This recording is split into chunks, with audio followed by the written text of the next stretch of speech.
My name's Tom Jenks. I'm the principal writer for Special Delivery, which is a finalist for 8x8 Films. A little bit about me in a whirlwind in 3 minutes. I was born in Hollywood, California, on Sunset Boulevard at that Kaiser Hospital.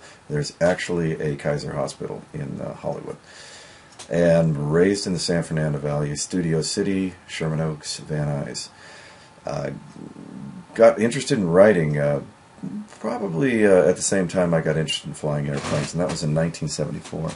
So I've been flying as a professional pilot since 1976 approximately. I am ex-Pan Am, living in Berlin when the wall came down, so not a bad place to be at that time of your life. Unfortunately, it was the demise of Pan Am, which shut down in 1991 as a result of that and many other failures. Flew for World Airways on an MD-11 for 16 years, so I've circled the planet quite a few times and have been to every major Army, Air, Naval, and Marine base that Uncle Sam operates around the world. And I currently fly an A320 in Japan for a Japanese carrier. Where I got interested in writing is probably around in the 90s, when Pan Am shut down. I thought, you got to go back to what your passion was as a teenager. And so I got involved with the UCLA Writers Program, because you could be in any hotel room on any part of the planet and still keep your creative juices flowing. So I completed the Writers Program on the road, literally. And what that gave me was the tools to realize that screenwriting is it's difficult to get it right. It's difficult to get that diamond out of the rough, to mine it until it actually shimmers into a stone that is production quality ready. And that's what I do these days, because I won't be able to fly airplanes forever. And this will keep my mind exercised for decades to come, until my last heartbeat, and that's the beauty of writing. That's a little bit about me. Let's get to the nuts and bolts of the interview, which are far, far more interesting. Thank you.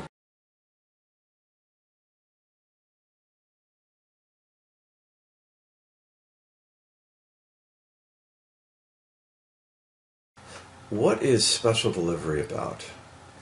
Special Delivery is a film about a historical figure, Elizabeth Bathory, who is the world's most prolific serial killer in history. That is a true fact.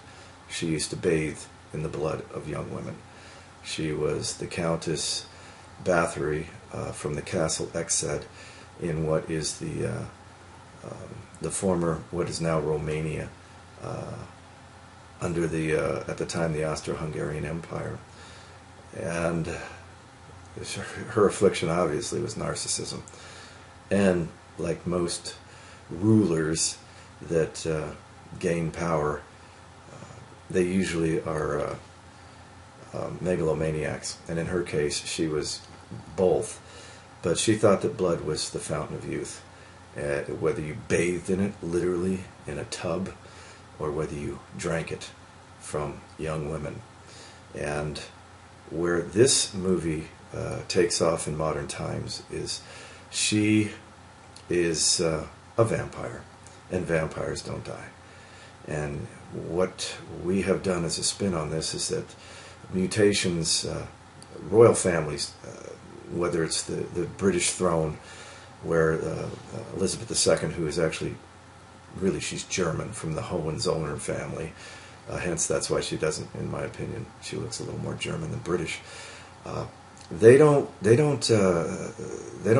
breed with the population. They breed with their cousins, and sometimes with their brothers and sisters. And through all of that inbreeding through the centuries of nobility, they developed a mutation. They were missing the P21 protein from human blood, so they had to get that P21 protein from humans. They had to drink it, otherwise they would prematurely age and die. And that's where Special Delivery takes off, is that Elizabeth Bathory takes over the vessels of young women and lives inside them, ordering them to do her dastardly deeds. And it was okay to kill indiscriminately when she had her own castle, but as time wore on, and information technology got better. You couldn't get away with just indiscriminate mass murder in your castle. You had to, as the centuries went by, you had to turn into a physician, you had to turn into a phlebotomist, you had to turn into, in our case, in special delivery, Elizabeth Bathory takes over the vessel of Lizbath, where she is a nurse midwife stealing the blood from birthing mothers.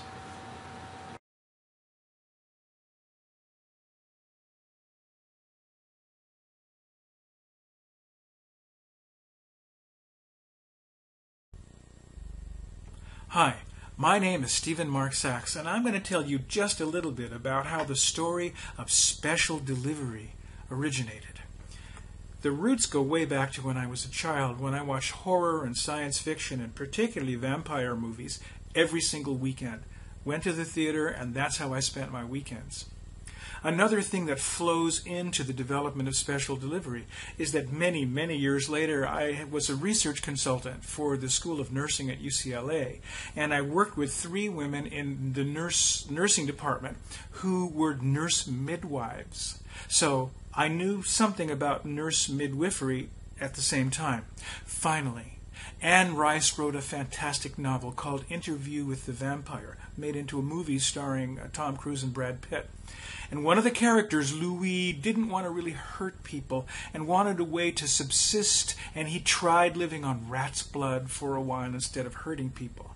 All of this came together for me one morning when I woke up and I thought, what about a vampire in present day? How would they be able to steal blood, to live on blood without hurting anybody, right?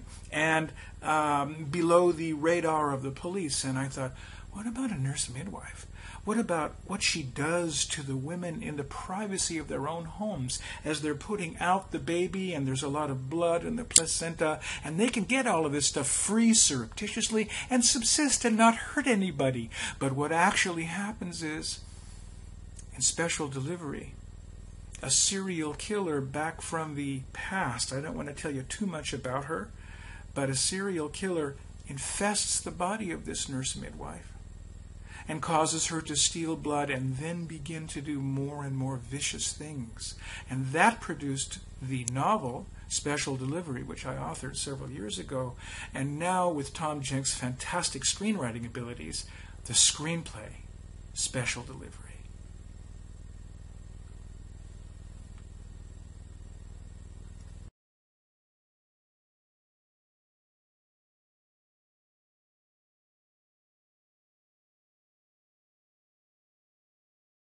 What motivated me in writing the script Special Delivery? Well, the tagline I wrote was, "It's hard to find good blood anymore."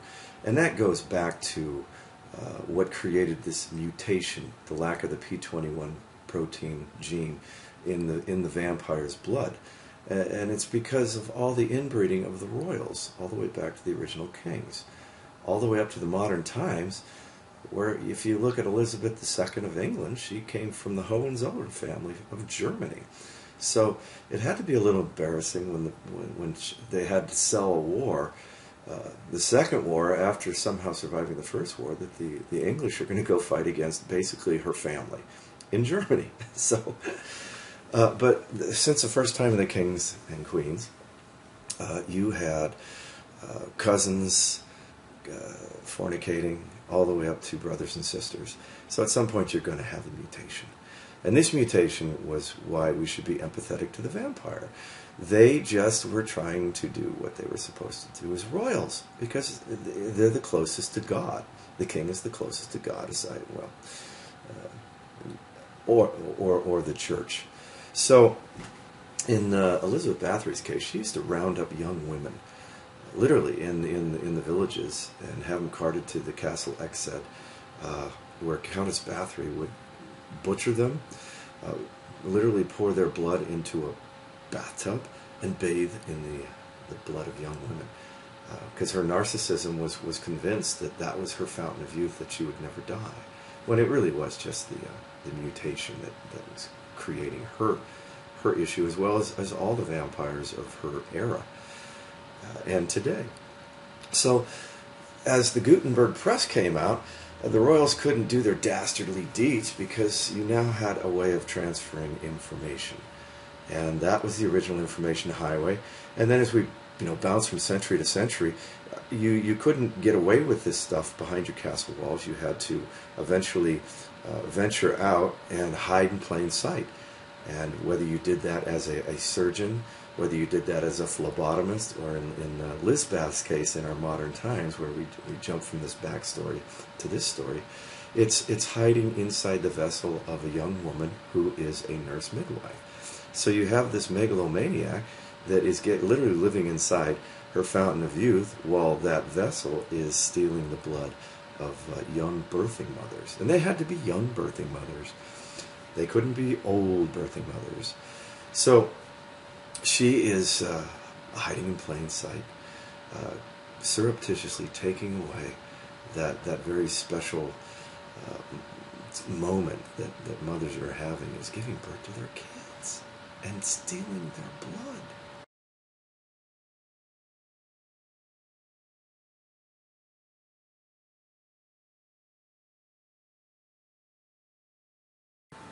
What are the biggest challenges in turning special delivery into the script into a movie? Well, as the writers, we tell a visual story. I am not a producer. I am not a director. I am not an executive producer. I tell a visual story. And that story hopefully will stand on its own and sell itself. It's done well enough to get to the finals of 8-sided films. And that's a big thing. I believe there's 4 finalists, if I'm correct. Now, like the captain of a ship or the captain of an airplane, you are only as good as the team that surrounds you. You can only make the best choices available based on the information that you have. So the biggest challenge is getting first from the top down, the producer who is going to secure the money. Then the executive producers that are actually going to make this story happen in front of the camera, behind the camera, down to the director who's going to take the choice of the casting director to put all these wonderful people in front of the camera that will, in all likelihood, tell this visual story in an interesting way. So the only thing that I know from reading is that with low-budget films, you want to have a crack director of photography and a crack key grip so that you can get a lot of filming done in a short period of time on the same day. Have I ever been on set to do that? No. I'm a writer. And I think that most people in the business want the writers to stay in that room and don't come out.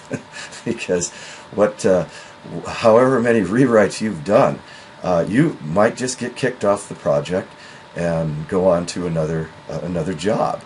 So that's so you have to be willing to kill your babies, let go of your babies, take your ego, chuck it out the window, and accept what you can get in this business. But what is really cool is if you can get a green light on something that came out of your imagination. And being a finalist on 8-sided films is a step in the right direction. If this thing wins, then I'm going to start hopefully getting those people, that team that makes you the writer that you want to be, by putting your movie, actually making your movie into something that people can watch. Now that's going to be the highlight of my day. Thanks for listening.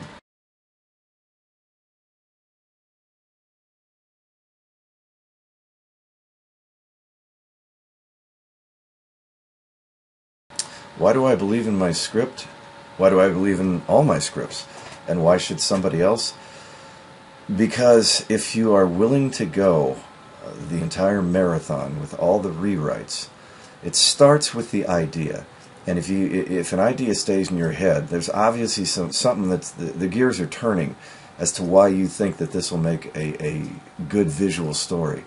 So you believe in the idea, you barf out your first draft, you do a rewrite and start compressing it, killing babies, and the central idea, the theme, the storyline, keep that on the computer and keep mining this ore into a diamond, and the more rewrites you do, if you stick with the storyline, and if the storyline itself is interesting, then the rewrites, every one of them, are going to be better. And then when you get a fresh set of eyes, like at 8x8 Films, where you get people who have been produced and who have been successful, look at your story and give you some excellent professional notes. That means they believe in it enough to put it as a finalist of 8x8 Films. And I believe in it enough to do another rewrite, then it just gets better. And if I totally believe in what I'm doing, the script is going to speak for itself, and somebody else is going to want to believe in it. And then somebody's going to greenlight it. And it's going to be that producer who is finally going to rip it out of my hands and go make a movie. And at that point, I abandon what I believe in. And hopefully it turns into that movie that you envisioned. But once it's ripped out of your hands, you just got to throw your hands up, let the rest of the professionals do what they are good at. Thanks for listening.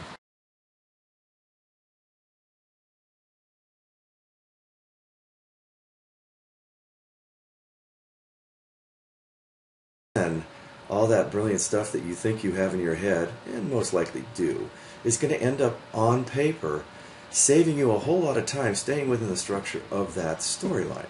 What am I going to need to learn? Once you have that hopefully bulletproof script based on that step outline, then you need to learn, as I have every step of the way. I've had to, with Dr. Sachs, create a production company and legally have ourselves an LLC based on more and more traction happening with this script. So that's what we've been learning.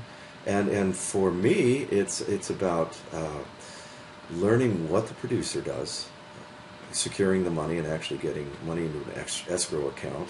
So that's salesmanship down to the executive producers that are going to put this thing on the screen, in front of the camera, behind the camera, to every part of the crew that makes this thing happen. It's a learning process, and if they allow me to be on set to watch this, and with the promise that I keep my mouth shut unless I am chosen to be an executive producer to make things happen, then that's the biggest thing I need to learn, is how the entire movie from start to finish is made after the script.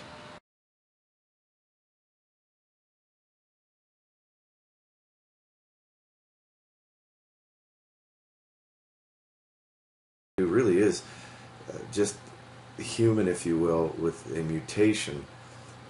You can see that they're really struggling to stay alive without killing you, and that in itself is quite an interesting type of conflict. In other words, if they're trying to steal your blood and hide in plain sight at the same time, then the audience has the superior knowledge of knowing the conflict that those characters are going through. I'm not sure I've seen that done before, where they're not going to disappear, they're not going to do strange things. In other words, they don't have to go find a coffin in the middle of the night, or excuse me, find a coffin when the sun's coming up. So that in itself makes them, I think, three-dimensional, because if they screw up at any point, or if they're sick and with, if you will, pneumonia, they still have to go out and have a blood supply, and they have to hide this blood supply. So it's the possibilities are endless if you make them human with that mutation.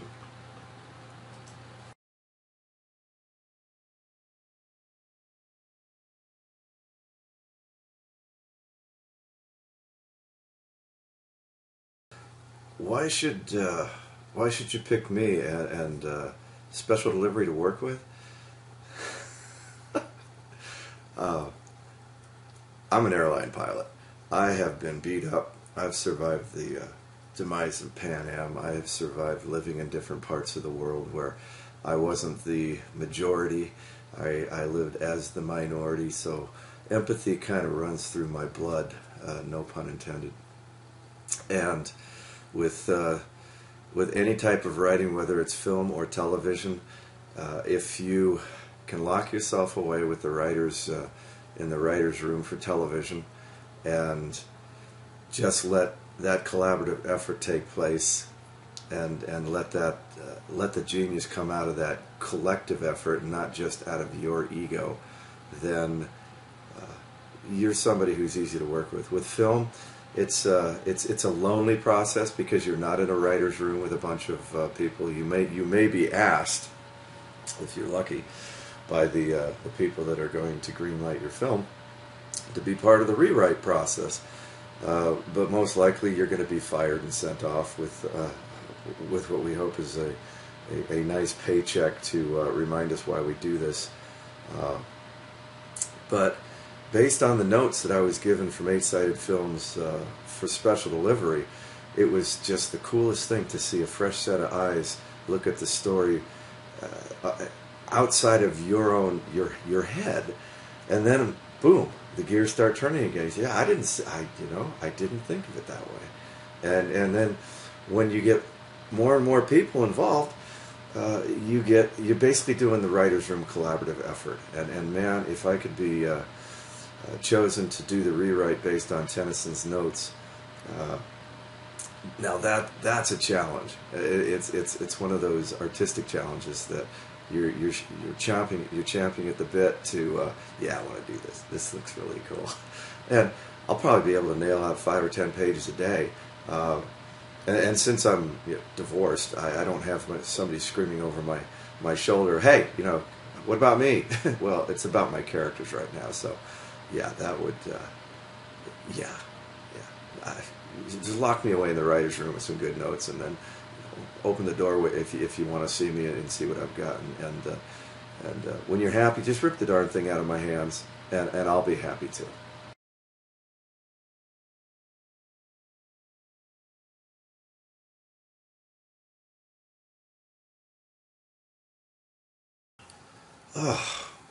What pushed me along the path to become a filmmaker?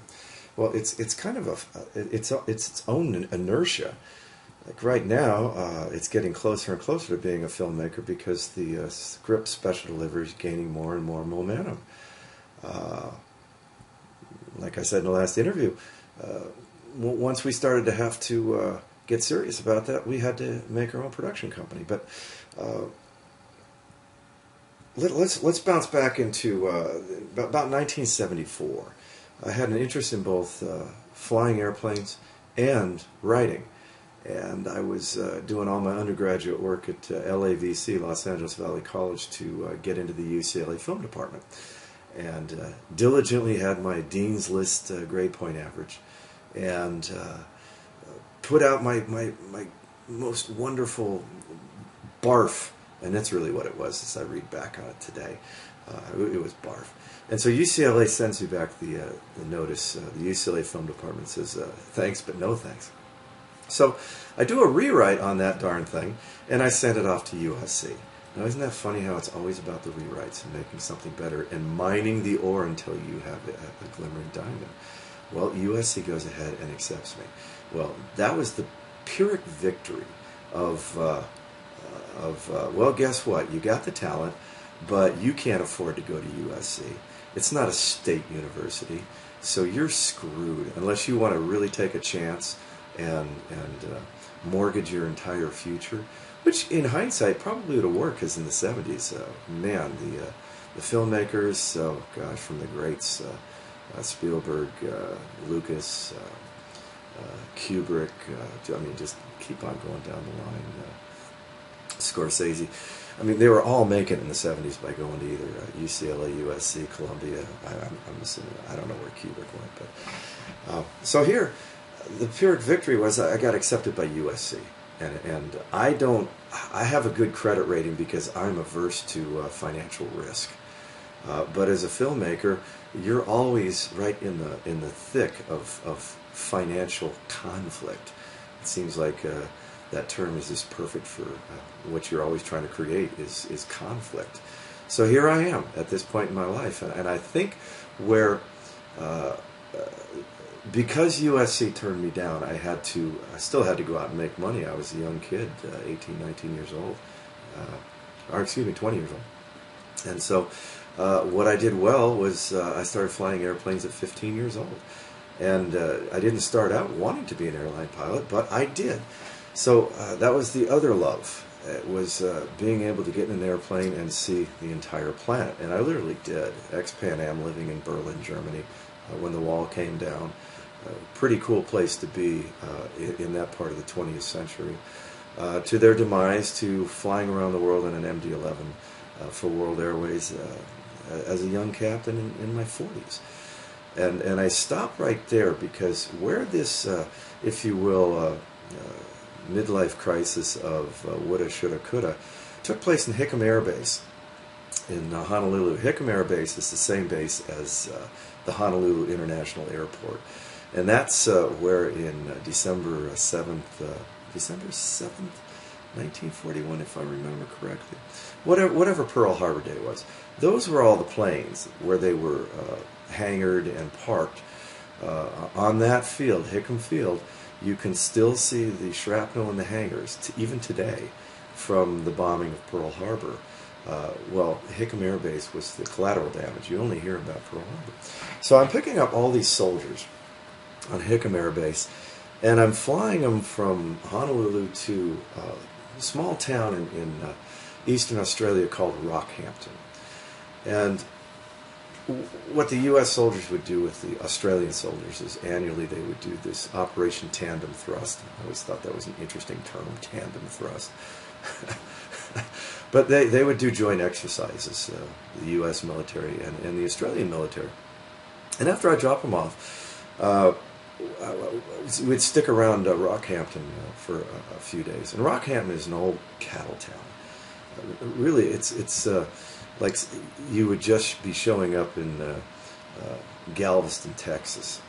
It really is very similar, just with a different accent. So where this story that brings me back to getting back to being a filmmaker was you have this island off of the coast of Rockhampton in the Great Barrier Reef called Great Keppel Island. And you take this boat out there and they drop you off. And I'm sitting across from the other pilot, and I've got this Australian burger from the meat of some two-legged thing that's hopping around. And as I'm about to take a bite of this thing, this kookaburra, this bird, just comes down, and all I remember was the feathers flapping by my ear. And it takes the meat right out of the burger and leaves me with just the bread and the condiments. And the other pilot looks at it and says, "What do you think the odds of that happen?" This thing swooping down and just pulling the meat right out and then flying up there, and he's eating it and he's staring at you, and he's got that glint in his eye like, "Ha ha, look what I got away with." And then I thought, that was an interesting chance thing to ever have happen in your life. And then that evening, as we come back on the boat, we go back over to Rockhampton, and I go to my favorite place, and you can Google this if you want to live this vicariously. I go to the Great Western Hotel and Steakhouse, where they literally slaughter the beef out in the back. And what you're eating is this fantastic steak I mean, literally fresh meat. And when you finish your steak, of course, with a couple of Victoria Bitter beers, in the back they have a bull riding ring. And in this bull riding ring, you have guys that are riding bulls, and they're not getting paid for it. They're just riding bulls. And I'm standing next to this kid. He's probably 24 years old. And he says, "So you're American. What do you think of Rockhampton?"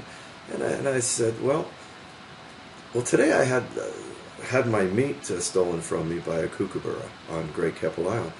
So he said, "Oh yeah, they're pretty smart birds. They'll take it away every time if you're not watching." And I said, "So what are you doing here?" He says, "I'm taking the day off. I'm normally out there riding the bulls." And I said, "Why aren't you riding the bull?" So he turns his head, and on this side of his head, he's got literally a hoof mark with stitches going right across. And I said, that looks pretty severe. I mean, should you be drinking beer right now? He goes, this is Australia, mate. So I asked him, I said, when did this happen? He says, oh, that's 3 days ago. He says, it was a good thing I was wearing my helmet. And then I thought, oh my God, this guy just had this ring. And that's the hoof mark that went through the helmet. And then I realized, you know something? Life is pretty precious. This guy's out there riding bulls.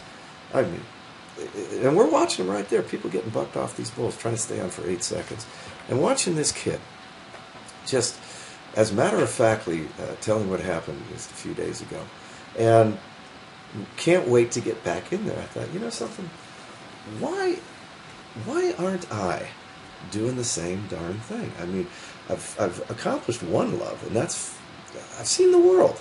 And the world is a small place. It really is only 25,000 miles circumference. I've been on every air, naval, marine, and army base that Uncle Sam has around the planet, and saw the talons and how far the talons of the American Empire reaches all the way around the world. Very much like Churchill saying, the sun never sets on the British Empire. Well, it literally doesn't set on the American Empire either.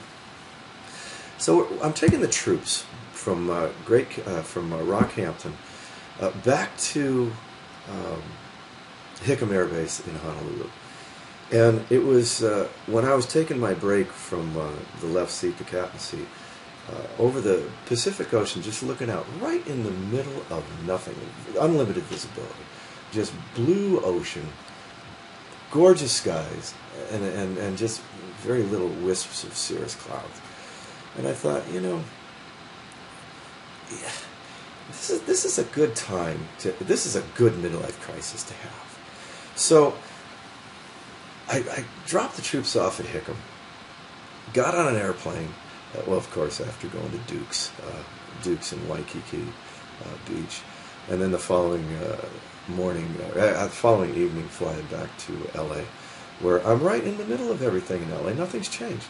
I took a hiatus living in Berlin, living in Puerto Rico, living in different parts of the world. And in 1998, ended up back in Los Angeles, married to an absolutely stellar woman that's able to put up with me and this career. So I was literally the luckiest man on the planet. So I went ahead and researched how I could go back to film school. And then when I found out I couldn't really go back to film school, even though I could afford it, because I'm still flying airplanes, and you have to be in the classroom, you have to be on set, you have to be doing this stuff. So I got involved in the UCLA Writers Program. And I was able to write all of my wonderful, brilliant stuff on the road in whatever hotel room I was in, on whatever part of the planet I happened to be. So I finished the Writers Program, and it gave me just enough nuts and bolts and knowledge to understand what structure was about. So that's when I started barfing out my first scripts, thinking that all my brilliant ideas were going to be just fantastic films. And then when you go back and you read your direct, you go, oh my God, this is a hard process. And that's where you start seeing that kookaburra coming down and swooping down and just basically taking your ego out of your head, little piece by piece, brain matter by brain matter. And you eventually start getting better and better with each attempt to the point where I'm getting closer to the end of my career in flying. That this is the best thing that can ever happen to anybody. You're always exercising your mind. If you can get rid of your ego completely, and mine has been pretty much run through the ringer through the airline business with Pan Am shutting down and 16 years of World Airways, war zones, and currently flying for a Japanese carrier. You learn to just be part of the process, and even though that you've got your hand on the tiller and you're guiding the ship, you're only as good as all the people around you. And how you have 2 ears and 1 mouth for a reason. And with Special Delivery now being a finalist in 8-sided films is just bringing my dreams just a little bit closer to reality. And I think that kookaburra bird and that kid with his head caved in to just that beautiful day flying from Australia back to Hawaii to give me that one space and time where the light bulb goes off. So I will never have the woulda, shoulda, coulda, because now I'm actually doing what I love and still flying airplanes. And if I could see this thing actually get a green light based on those incredibly good notes from the 8-sided films people, Tennyson, and do a rewrite based on that, man, that would be really cool. And in closing, I want to thank all the other thank everybody for watching all these interviews, and good luck to the other finalists, because if you've gotten to the finals of a film contest, you've obviously spent a lot of time killing your babies, just like we have. So good luck to all of us, and that our careers actually move forward from here. Thanks for listening. Bye-bye.